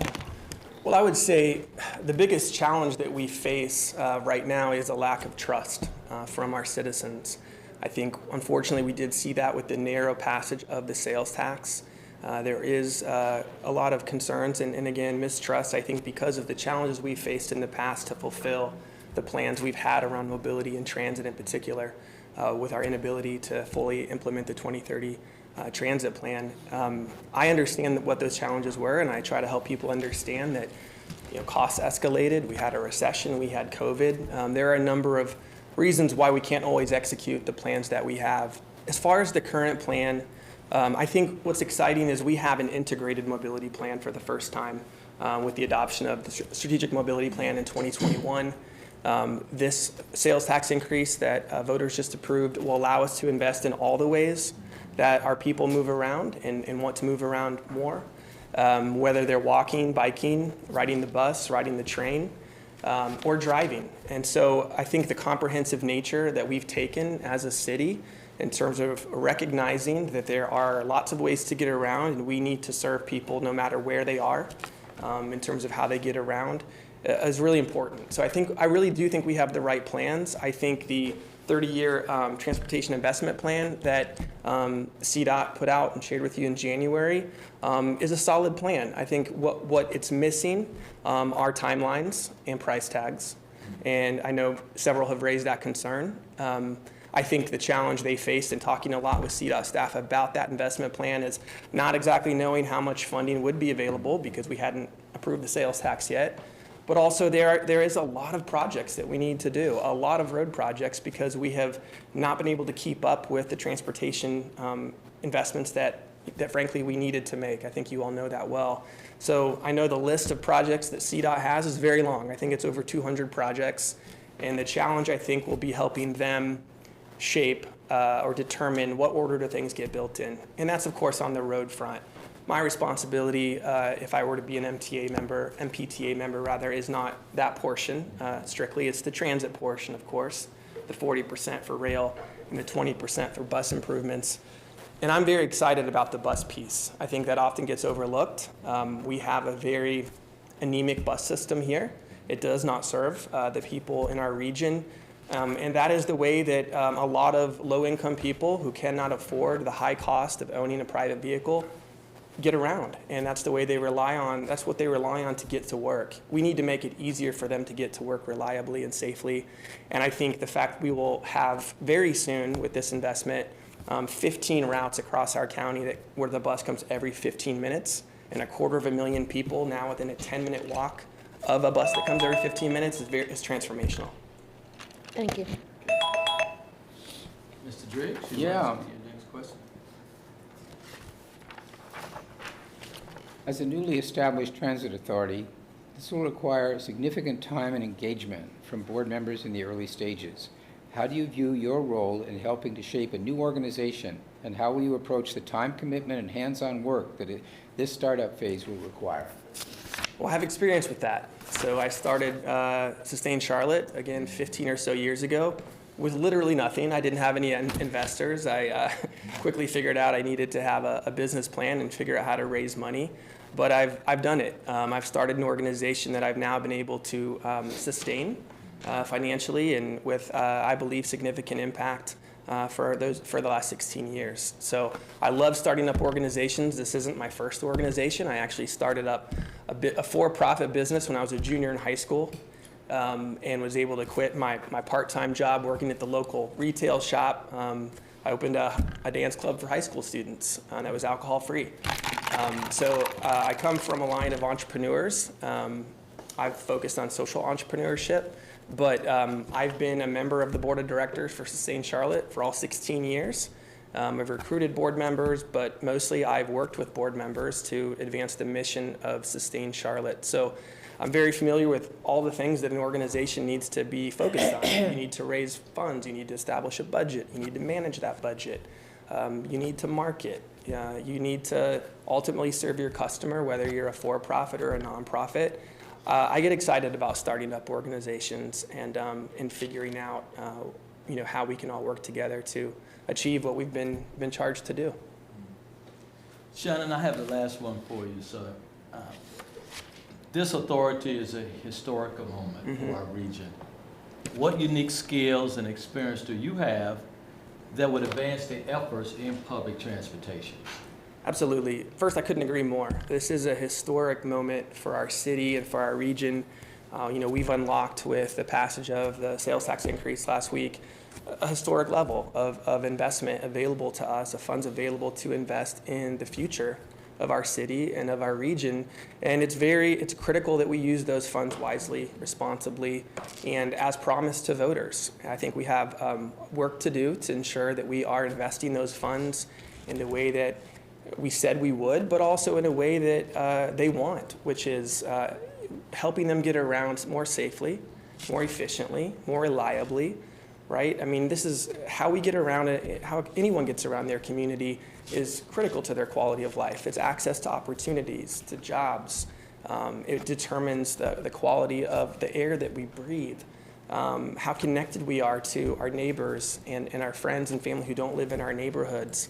So we have an opportunity, I think, to really transform a mobility system and bring it into the 21st century, where people don't have to rely on the high cost of owning a car to have freedom and access to opportunity, that they can choose healthier, less expensive, low carbon ways to get around, and let other people do the driving by riding the bus or riding the train. Shannon, thank you, sir, for spending time with us. Thank you. Our process, we will start nominating on November 17th. Okay. And our goal would be on November 24th, we will have our 7 appointees to the authority, so stay tuned. Okay. And both of those will be at city council meeting, so we Sounds appreciate good. you, sir. Thank you. Thanks for your time. Appreciate it. Can I stretch across the table? Or No, we're gonna come to you. I don't know if my arm's quite long enough.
Hey, Charlotte, what would move you? Investing in roads that meet everyone's needs.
Okay, it's 4 o'clock. Right.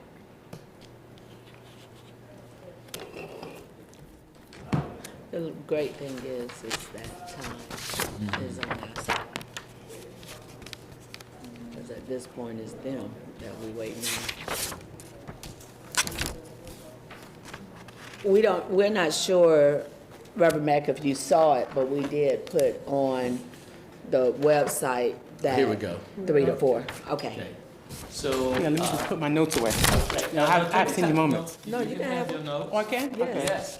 I see how large I wrote them with, I Not an can't see exam. anymore either. Reverend Mack, thank Okay. you for joining us.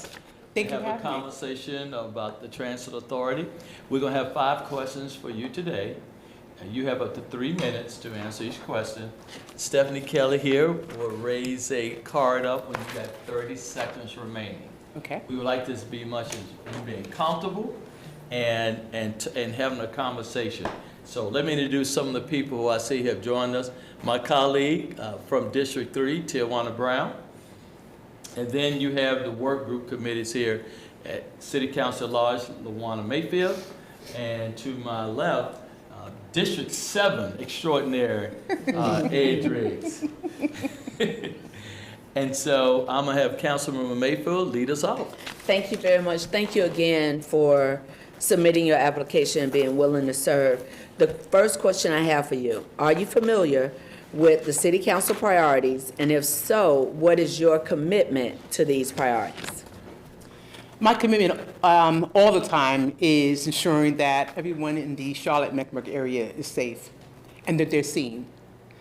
I think that the city has done a good job around their priorities of looking at not only how they can operate better and move better, but how they can include all people in the Charlotte area. And I think it's important that the residents of Charlotte understand that they do have a voice. So I'm proud of that. Thank you very much. I want to give Stephanie a moment. And just so that you know, the 3 minutes does not start until your response. As a board member, you'll be responsible for making decisions that align the transit authority's actions with the city's broader goals, such as economic development, climate resilience, housing, and equity. How do you see the role on the board in ensuring that transit policies and investments reflect and protect the city's interests and priorities? I believe very strongly that my responsibility always is to ensure that I am moving the city forward. I'm not just a resident here, I'm a leader in the community. And so I have a much greater responsibility ensuring that what I say and do reflects what the city as a whole is trying to accomplish. More importantly, I have a unique background. My background is, in fact, in transit. And so I understand, probably more than others, the importance of safety, risk mitigation, our responsibility for moving us forward, not only as a community and as a transit committee, but as residents of the city. Look, I believe that Charlotte can be the flagship for the rest of the country, not only through the transit authority, but how we move as leaders, collectively, collaboratively, understanding our role in loving each other, respecting each other, and being open to different ideas. I'm an innovative thinker. And I think that I can bring a vast amount of knowledge to the work we're trying to get done through this authority. Thank you. Mr. Driggs. Yes. Hello. Hi. In your opinion, name a critical element that you believe is missing from the current mobility plan. How do you propose to address the gap? I think the greatest gap is not so much not in the plan. I think it's how the plan will be rolled out. When I talk about risk mitigation, I think that my background helps to layer some of the ideas you may have. For instance, it's important for me to ensure that the community has some responsibility and accountability for how we move forward in terms of safety. I think it's important that we look at a data-driven model that not only looks at something 6 months down the line, but that's something that's utilized every single day. And that there's actually a committee that formulates that data, both on the community side as well as in the authority. I also believe that because we have new technology, there are ways that we could have conversations, communicate with one another to address issues immediately. The last point I think is important is how we begin to train the employees who work in the system in terms of risk and emergency evacuation, risk management, the responsibility of keeping each other safe, and how they begin to work as a team. All those things can not only make the authority stronger, make CAT stronger, but also makes the community stronger. Thank you. Thank you. As a newly established transit authority, this will require significant time and engagement from board members in the early stages. How do you view your role in helping to shape a new organization, and how will you approach the time commitment and hands-on work that this startup phase will require? If you don't know me, let me tell you who Corinne Mack is. I am very passionate. I'm passionate about people. I'm passionate about my responsibilities, my God-given calling to elevate the lives of people. And so as a board member, my responsibility will always be to be a voice for the people of Charlotte, but more importantly, to have a listening ear, go directly into the community and hear from the community what they need, what they're concerned about. And when they bring up issues, which has happened to me as a vice president for a large union in the New York City Transit Authority, when I know that they're wrong, be direct and tell them you're wrong. What you're asking for is not something possible now. Maybe down the line, but not now. I also think that as leaders in any committee, especially in this committee, we have to be knowledgeable. We have to know what we're talking about and be willing to speak up. Far too often, folks may have information, but they hold it to themselves. Well, my thing is, listen, whatever gift I have is for the people, give it to the people. And that's what I do every single day. Corinne, I have the pleasure of giving you the last question. This authority is a historic moment for our region. What unique skills and experience do you have that would advance the efforts in public transportation? Well, I started with that in my first statement. I was one of the first women to operate trains in the New York City Transit Authority, even though I couldn't drive a car. I not only was the first woman in my area in what you call IRT, which is the numbered lines, I became the first shop steward, the first vice chair, the first chairperson, the first director of safety. I became the first vice president who was a woman, clearly a black woman in a union that was predominantly Irish and Scottish. And you can probably imagine how difficult that was, but that's because I understood how to communicate with all people, how to meet people where they were. And not only that, knowing that love has to be the foundation. Now, when I talk about love, it's not always fuzzy when you're dealing with me. Sometimes I correct you. But the fact is, love moves us all forward. And our union became the strongest union in the city with the best contracts. I was the key negotiator for our union across from the MPTA. I did all the grievances. I actually did all the tripartite hearings. So I have a vast amount of experience around transit, what it looks like, how to move it forward. And had the ability to meet with the president, even in 1982, David Gunn, to give them some ideas around how we kept our city clean. He took it and ran with it. I was in the first video, didn't like it, but the first video talking about safety and cleanliness in the New York City Transit Authority. You want to acknowledge we have the others? And so I see, let me welcome other city council members. Council member from District 4, Renee Johnson, and Council member District 1, Mayor Pro Tem Dante Anderson. Corinne, thank you for spending time with us to share your skills and your value that you bring to the authority. Our process will be, we will start nominating on November 17th, and it will be our goal on November 24th we will vote on our 7 appointees to serve on the Transit Authority. So stay tuned, and please join the City Council meeting. Well, I will. Thank you so much, and God bless you all. I appreciate you. Thank you.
Martina, thank you for joining us this evening. We appreciate you dropping by to share your skills as it relates to the authority.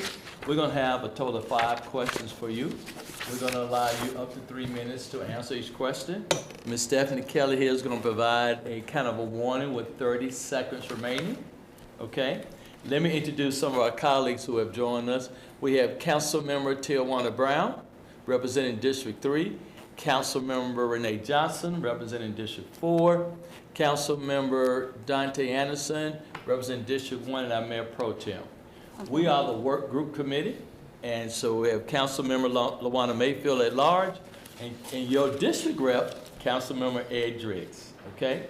So we're gonna start off with Councilmember Mayfield. Thank you so much. Thank you again for joining us today and for being wanting to be of service. And if any other questions, if we need to repeat them, please just let us know. My first question for you is, are you familiar with the City Council priorities? And if so, what is your commitment to these priorities? Okay. Yes, I am acclimated with the priorities. And I feel I'm 100% committed to the process. I think that if I am selected on the committee, that we have to listen to the constituents as well as align that with your policies and processes. I think the upper mobility and the access with having the transit run more frequent is a huge plus.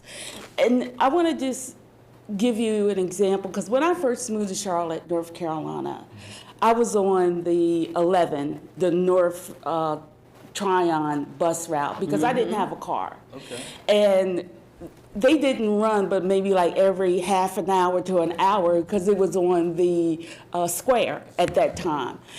They hadn't built the transit down the street. Yes.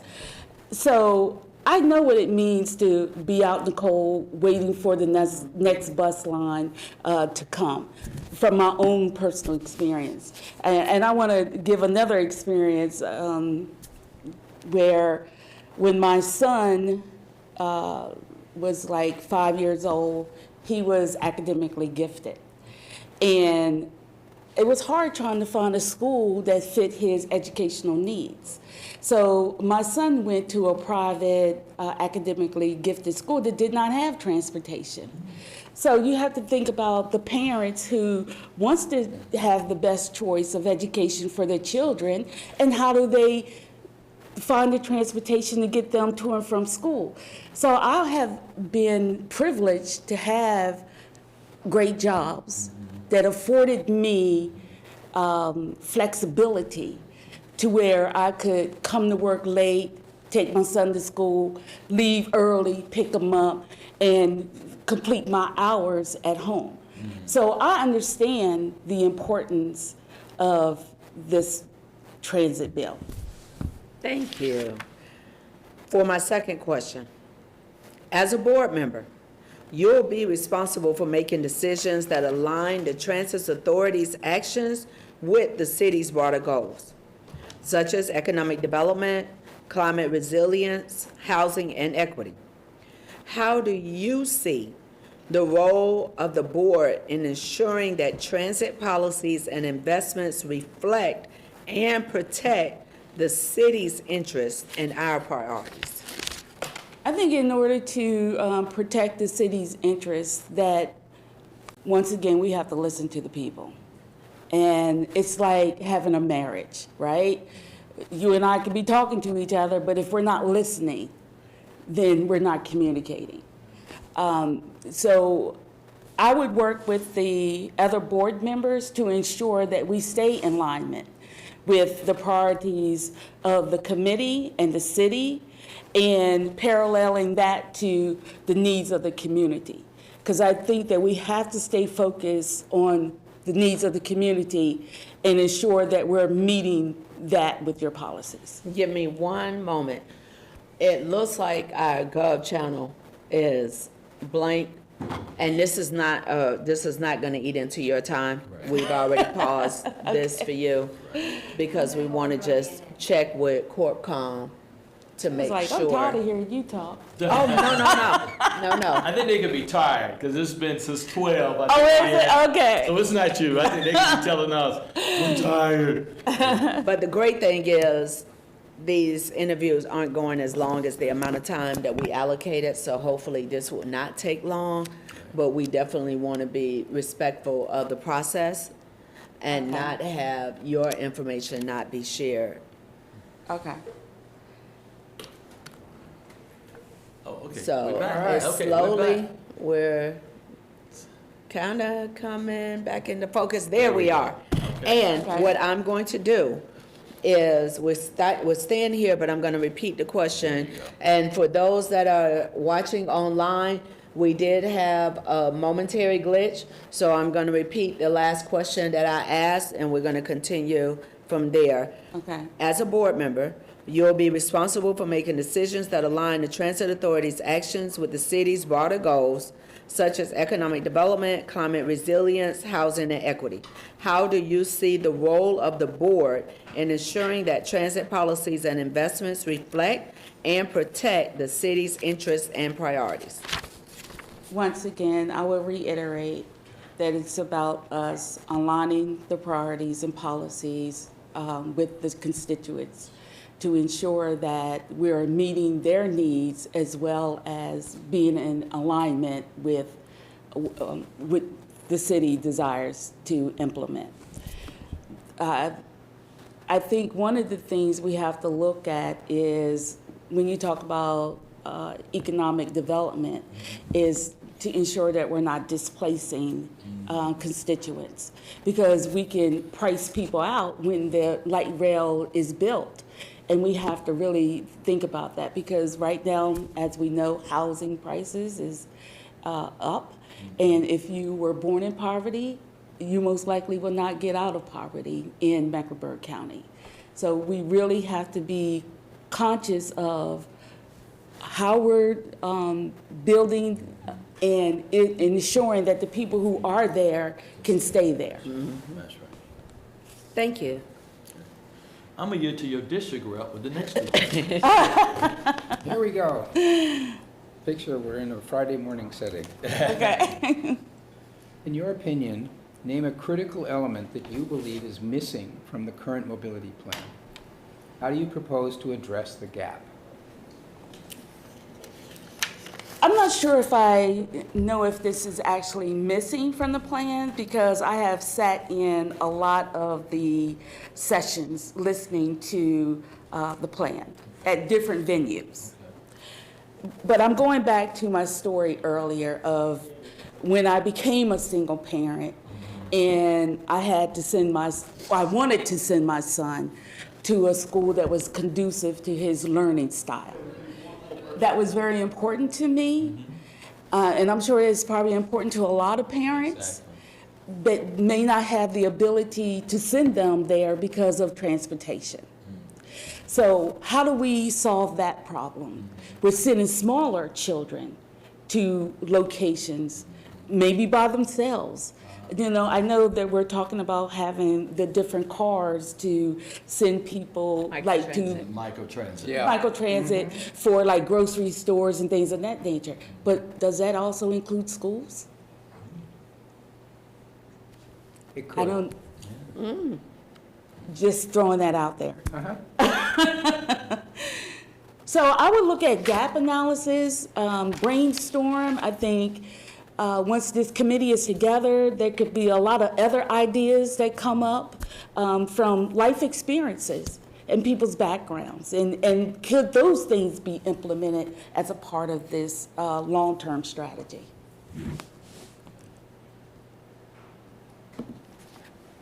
My next question.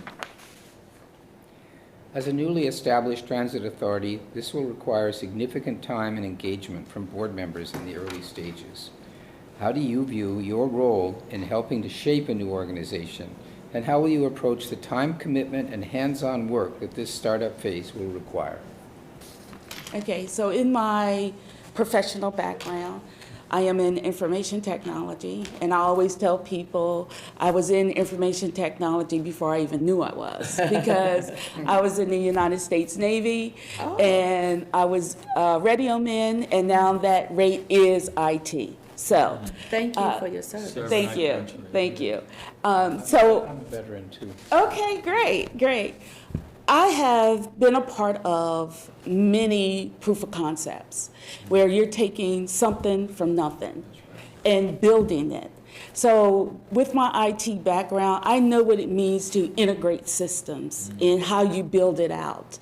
Looking at gap analysis, vulnerabilities, because I'm in cybersecurity, so I know how to analyze data.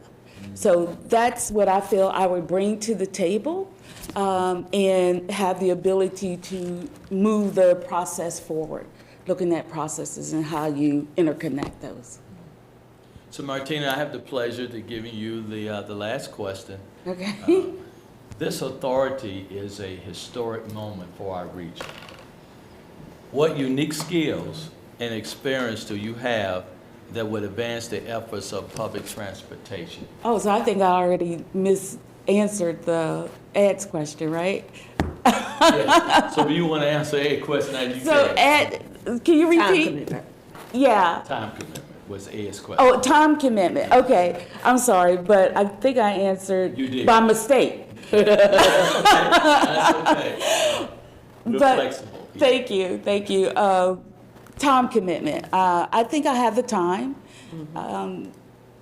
Before now, I was a committed single mom. I have one son, and I ensure that I raised him. And now I am a public service person. I am the first vice chair of the Democratic Party, and I am totally committed to seeing that we expand the electorate and that we get more people involved in the process. So I'm 100% committed in ensuring that we are communicating this opportunity to the people so they understand what is available to them, because you don't know what you don't know. And we need to ensure that we are communicating effectively so people understand what you are offering to them. So that is my commitment to the city of Charlotte, but also to the people. Thank you so much for dropping by and sharing your talent and skills with us. Our next process on November 17th, we will start nominating. And then on November 24th, it is our goal that we will have our 7 ready to be appointed to the authority.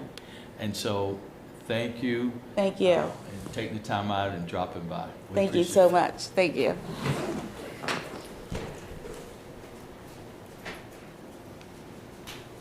Thank you.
long time. Lee, thank you so much for being here and coming to talk with us about your skills and your talent to be on the authority. I want to introduce some of my colleagues who are joining us.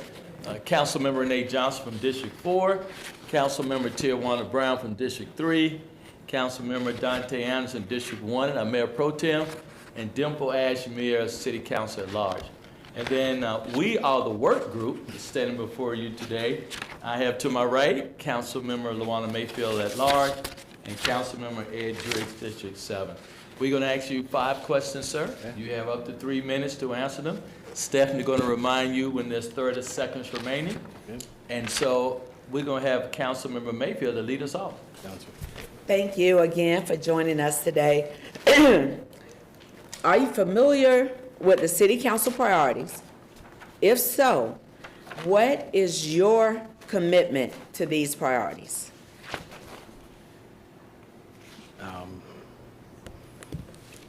Certainly, I've been following City Council for many, many years. I get involved a lot, mainly through my work with Laurel Street as an affordable mixed-income housing developer. So through that, I can't tell you that I could name every single one of your priorities, but I do know affordable housing and transportation are 2 of those priorities. And I've always been fascinated and very interested in how those 2 things intersect. They're really the 2 biggest parts of any household's budget are housing and transportation.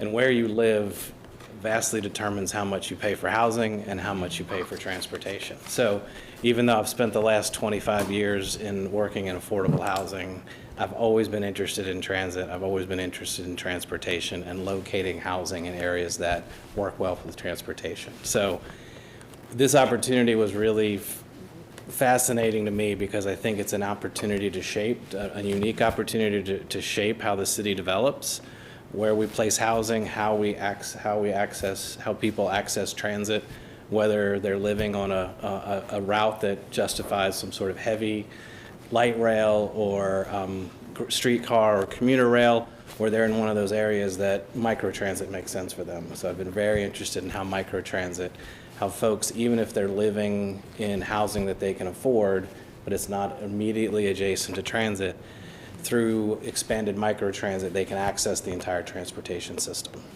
I'll give a quick example of a development we did with the Park Church up on Beatty's Ford Road, where we've been a little amazed. It's a senior housing, and there's been more demand for parking than we thought. And ultimately, what we realized is seniors, they were worried about independence. Even though there's a grocery store they could walk to, but it's almost a mile away. They needed that kind of independence. They may only use their car once every 2 weeks, but they're just outside of the zone of the current North Mech microtransit. But with microtransit, they could once every 2 weeks if they needed to visit a doctor or go to the grocery store, and it was in that zone. That's a way they could use point-to-point transit. Or if they wanted to go farther, they could use point-to-point to access bus or rail. So allowing folks that are just not quite on one of those main corridors to potentially live without a car could allow us to, our company, to locate affordable housing in more places where maybe the land is less expensive, but they could still access transit.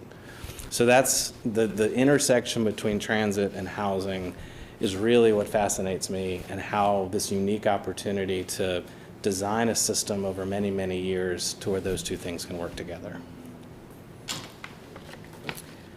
For my second question, as a board member, you'll be responsible for making decisions that align the Transit Authority's actions with the city's broader goals, such as economic development, climate resilience, housing, and equity.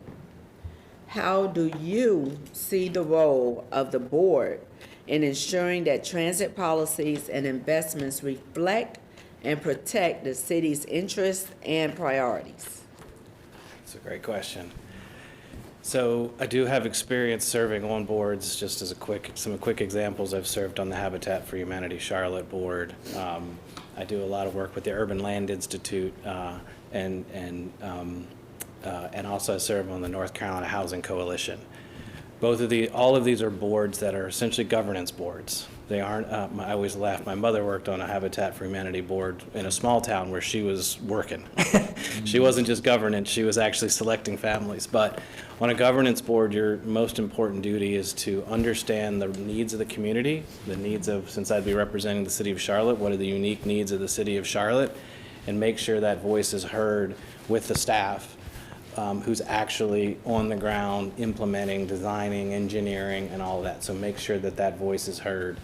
But it's also a check and I have enough expertise in engineering, in finance, in law, that I could not just take the information that staff represents to board and just take it and kind of head nod, but really ask the important questions. It's really, to me, board membership is about asking the right questions, building consensus, and making sure that the day-to-day work of an organization, you kind of get in the weeds of that, but the board is really responsible for making sure that you're always pointing toward the priorities. Are you serving every part of the community? Are you not just focusing on the light rail and streetcar that are serving kind of those high traffic corridors? How are you enhancing your bus service? How are you using microtransit to make sure the whole community is being served?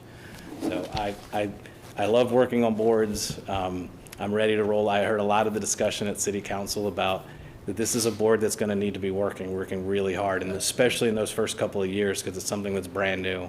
I've never been afraid of hard work.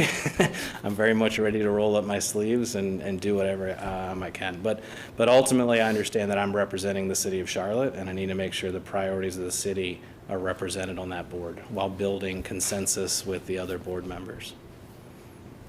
Thank you. Mr. Driggs? All right. I have to finish writing my sentence. Right. Say? I'll take a sip of water while you are.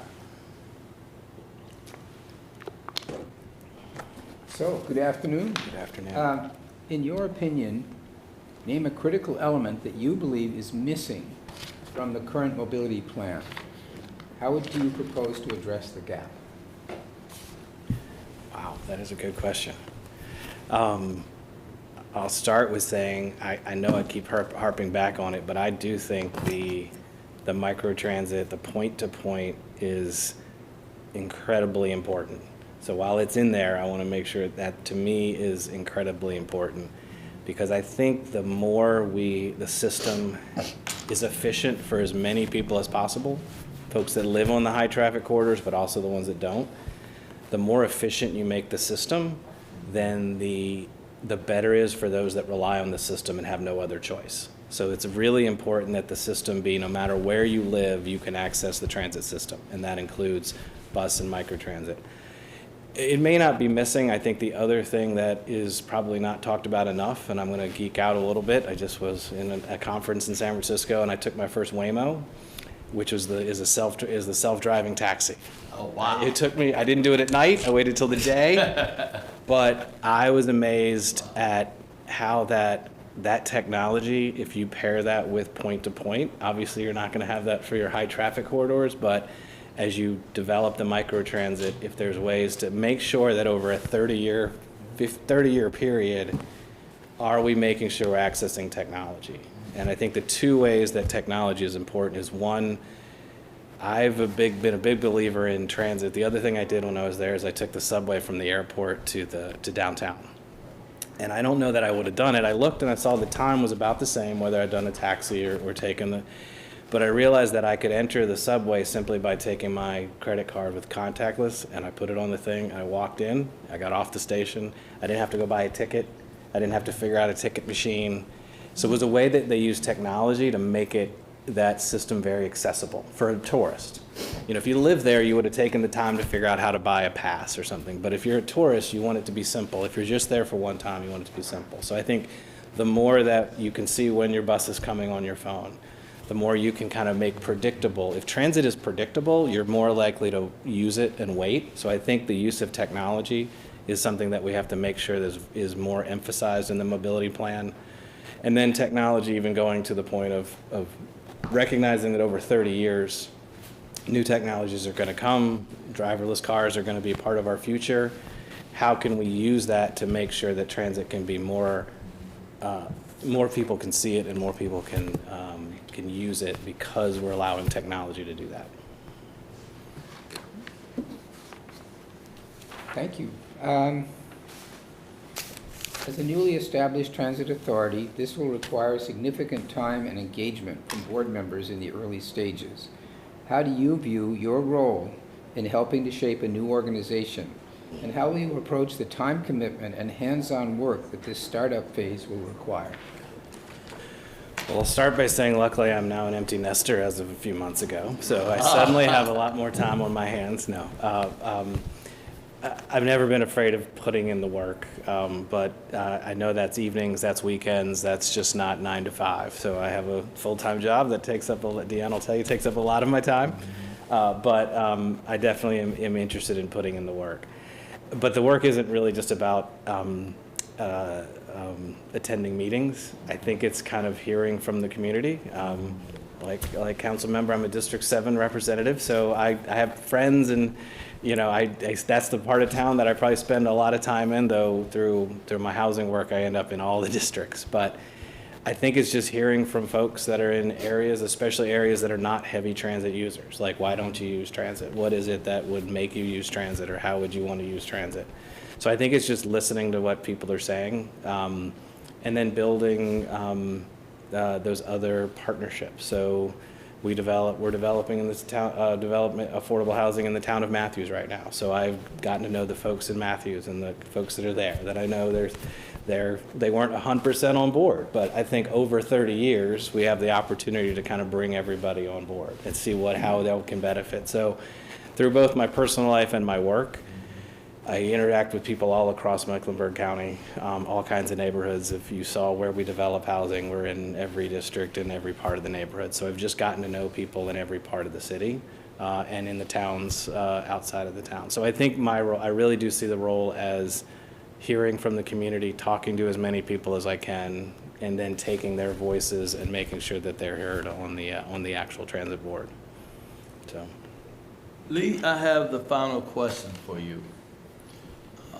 This authority is a historic moment in our region. What unique skills and experience do you have that will advance the efforts in public transportation?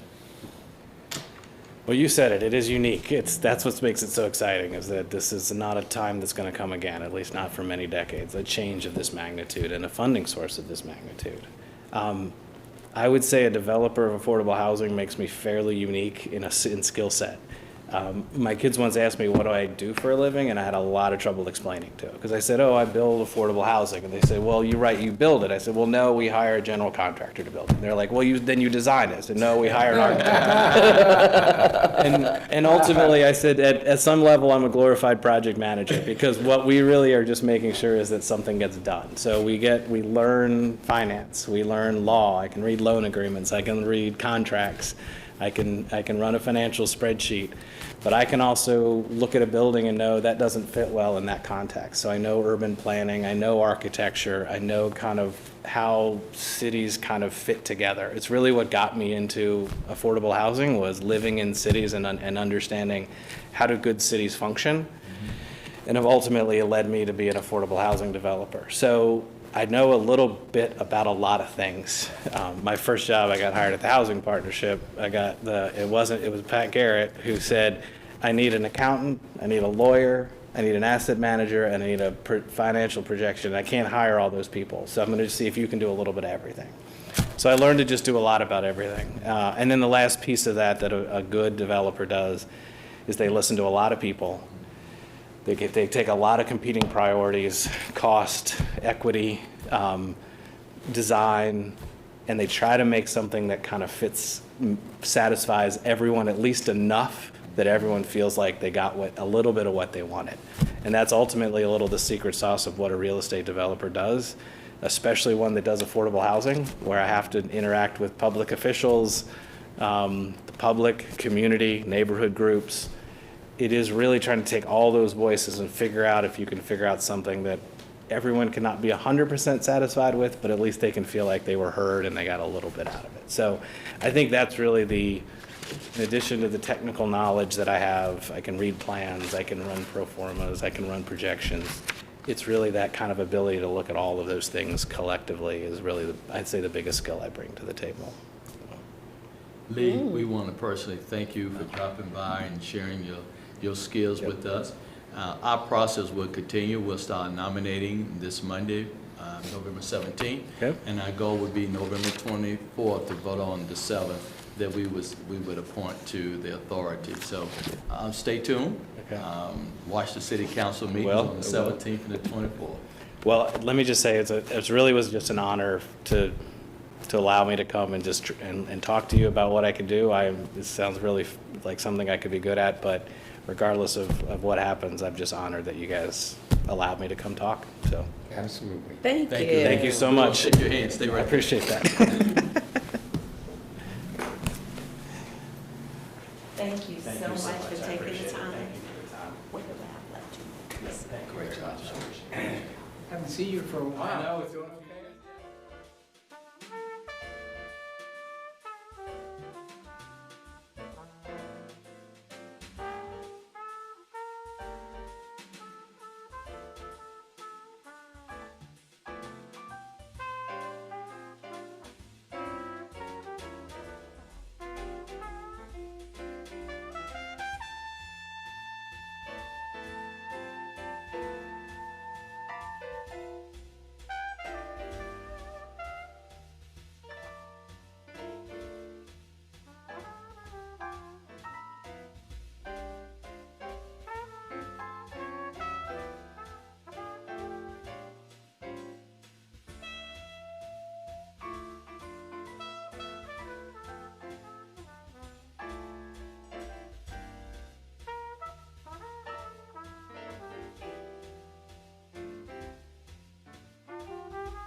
Mr. Todd Collins, thank you so much for joining us this evening.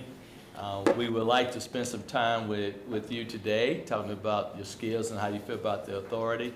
We're going to ask you 5 questions, sir. You have up to 3 minutes to answer each question. And then Stephanie is going to give you kind of a little warning sign there with 30 seconds to go. Okay. First of all, let me introduce my colleagues who are joining virtually. We have Tijuana Brown, representing District 3. We have Mr. Renee Johnson, representing District 4. We have Mayor Pro Tem Dante Anderson, representing District 1. And we have Ms. Dimple Ashmere, representing City Council at large. Then we are the work group. And so to my right, Councilmember Luana Mayfield, City Council at large. And to my left is Councilmember Ed Driggs, representing District 7. So we're going to let Councilmember Mayfield lead us off. Thank you again for joining us and for applying to be of service. My first question for you, are you familiar with the City Council priorities? If so, what is your commitment to these priorities? I believe I'm pretty familiar. Transportation, great neighborhoods, safety, economic development, and yeah, I'm fully committed to those initiatives. That was real simple. My next question is a little bit longer. As a board member, yes, you'll be responsible for making decisions that align the transit authority's actions with the city's broader goals, such as economic development, climate resilience, housing, and equity. How do you see the role of the board in ensuring that transit policies and investments reflect and protect the city's interests and priorities? Well, as a board member, you're an advocate for the taxpayers and the citizenry. Your goal is to make sure that you have your finger on the pulse of the decisions that are being made and help guide those decisions as best you can. I mean, frankly, as I read through House Bill 948, if you read some of the governing sections, which are, I think, 6, 2, 3, and 4, I think one of the most important periods will be when you're first standing it up. During that first year, there's sort of 3 phases of the stand-up process and making sure that you're working with the city and county and all the powers that be to make sure that the principles and fundamentals that you would like within the initiative are laid out in the original foundation. And then clearly, once you're up and rolling, to make sure that those principles and foundational beliefs and understandings are actually followed. Thank you. Mr. Driggs? Yes. In your opinion, name a critical element that you believe is missing from the current mobility plan. How do you propose to address the gap? Well, I wouldn't necessarily say that they're missing, but because there are portions that are relatively vague. And so yeah, because you can look at that one of 2 ways. You could say they're vague, so there's opportunities for clarification, or you could say they're intentionally left vague. So, but I think we're premature to say they're intentionally left vague. But a few things that come to mind, you have the 40-40-20 breakdown, and as you get into it, maybe it should be 42-38. There may be a few areas of, rail versus bus versus, road that may need a bit of tweaking just to make sure you have the best possible product. And it doesn't appear that tweaking is allowed based on what I've read. Also, if you look at the equity between jurisdictions, there are a lot of parties involved, and the allocation isn't necessarily set between parties, and that would have to be agreed upon. Also, just priorities between the constituents. So look, we're all paying taxes here, And all of the communities deserve to participate from this. And there's no guarantee that all communities will. And so that's something that would need to be better outlined and advocated for. Second question. As a newly established transit authority, this will require significant time and engagement from board members in the early stages, to which you alluded. How do you view your role in helping to shape a new organization, and how will you approach the time commitment and hands-on work that this startup phase will require? Councilmember Driggs, that is the question right there. Good. And I had this conversation with my wife, actually. Because, I mean, look, this is the board. You're not the staff. Right. So there are different roles between the two. That's right. Okay. And you don't want a staff member acting like a board member and vice versa. So that would be the first. The second, I mean, really, as I mentioned, the critical time of those first 3 phases, that's likely what will take. If you do that right, then you can make sure that you're much more efficient later on. So making sure you get the sort of the first rollout and studies correct. And then you should be efficient. I mean, this is not a vacation. You're here to work and do a job, and so you can do that efficiently using technology. And within our firm, we have different best practices we use to try to make sure that we're efficient. Doing those sorts of management process, implementing those sorts of management processes. Thank you. Mm-hmm. Todd, I have the last one for you, sir. Okay. All right. This authority is a historical moment for our region. Mm-hmm. What unique skills and experience do you have that will advance the efforts of public transportation? Yes. Well, look, I'm not sitting here because I've spent my life in transportation. And you guys know that, or else I wouldn't be sitting here. But I have spent a lot of time working to develop communities. Working to make sure that they're better after I get involved with them. Working to make sure that people that don't necessarily have an economic voice get the same amenities as people that do have a greater economic voice. I've built a successful software firm, and so I do have understanding of technology. And frankly, this is a long-term project. So one question would be, how do you build a system that allows for the introduction of technologies that you may not be aware of? And those are some of the things that I've have experiences in. I